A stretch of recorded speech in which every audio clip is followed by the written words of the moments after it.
Hello YouTube. Today I'll be doing a video on a comparison of the PlayStation 4 and the Xbox One. Now, as of making this video, the E3 event or E3 Gaming Expo isn't over, so maybe by the end of this event that there can be breaking news to one of the consoles. But as of right now, this is what I got for you. The prices on the PlayStation 4 and the Xbox One. The PlayStation 4 will be $400 and the Xbox One will be $500.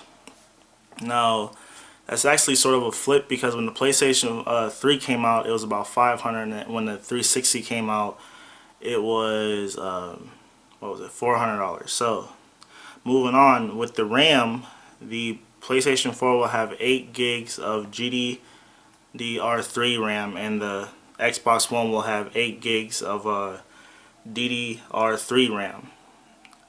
Now, the RAM that the PlayStation 4 has in it is somewhat faster than the DDR3 RAM which the Xbox One has. So, and also the RAM that the PlayStation 4 has is somewhat of like the best that's out there as of right now.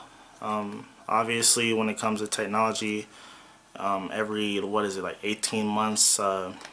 It doubles with the processing speed. So, but as of right now, the PlayStation 4 off RAM is faster, but the CPUs are both AMD Jaguar 8 core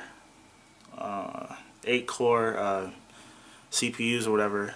But it's speculated that the PlayStation 4 will run at about 2.0 gigahertz. While the Xbox One will be at 1.6.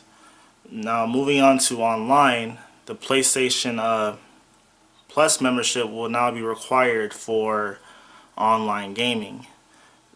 And then Microsoft will continue the Xbox Live Gold. So PlayStation, out of all the things that they pretty much done better than Microsoft, requiring now the membership for online gaming, which is I don't know, like it's alright. It's only what, $60 maybe a year, so I'm not too up in arms about it compared to for instance with the DRM restrictions.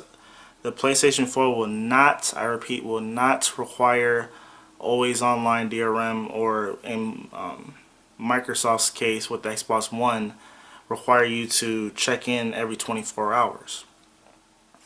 Now, let's say you want to go to, I don't know, a cabin somewhere and you have a TV in the cabin. I don't know. Let's say you want to go somewhere where there's not internet.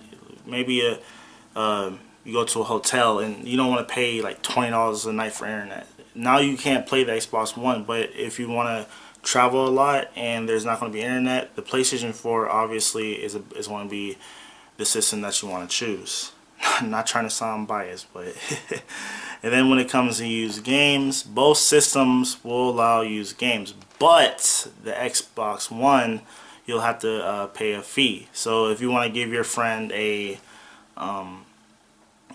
like, you know, if you want one of your friends to borrow one of your games or whatever, you actually have to, you know, pay a fee to Microsoft to allow your friend to play that game on their system. Now, that's a bunch of BS. And then just last night, Sony released this video on YouTube of, you know, explaining how used games will be handled on the PlayStation 4. It's pretty much, he handed the, I think it might have been like the CEO of the company. I'm pretty sure it was, but he handed someone, some dude the game, and that's all you have to do. Quick 20-30 second video explaining the used game policy at Sony. Now, with the Xbox One being $500 and the PlayStation 4 being $400, and just these two big things with restrictions on, you know, the systems, I mean, if you want to save money, obviously the PlayStation 4 would be the way to go. Now, the controllers, the Xbox One controller will actually require Kinect to play with it, and then the PlayStation 4 will not require that. Now, I think to summarize the systems up, I'm not trying to sound biased again, but I think the PlayStation 4 is from as of right now, it clearly is beating the Xbox One. It's not even a competition anymore. I mean, if you're a gamer, if you really want to play it, like, if you're a hardcore gamer, the PlayStation 4 is the way to go. If you want to have a computer on a gaming system, if you want to have a media center, which to me is, I can use that with the PlayStation 3 and the Xbox 360 that I already have. You can go with the Xbox One. Now, the only big thing that I can see from the Xbox One is that the voice activation, like you can switch channels by just talking to the system. Now, that's nice, but it's not something that I'm not gonna spend $500, and that's the only key feature of it. And with the PlayStation 4, with it allowing used games and there being no always online DRM restrictions or whatever, it seems that the PlayStation 4 is just going to dominate the Xbox One as of right now. I mean, maybe Microsoft can wise up a little bit and get rid of the DRM restriction and allow used games without a fee, but from what it seems, I think they're going to just hold on to that policy and they're going to fail. I'm just trying to be honest with you. I like the 360 and the PS3.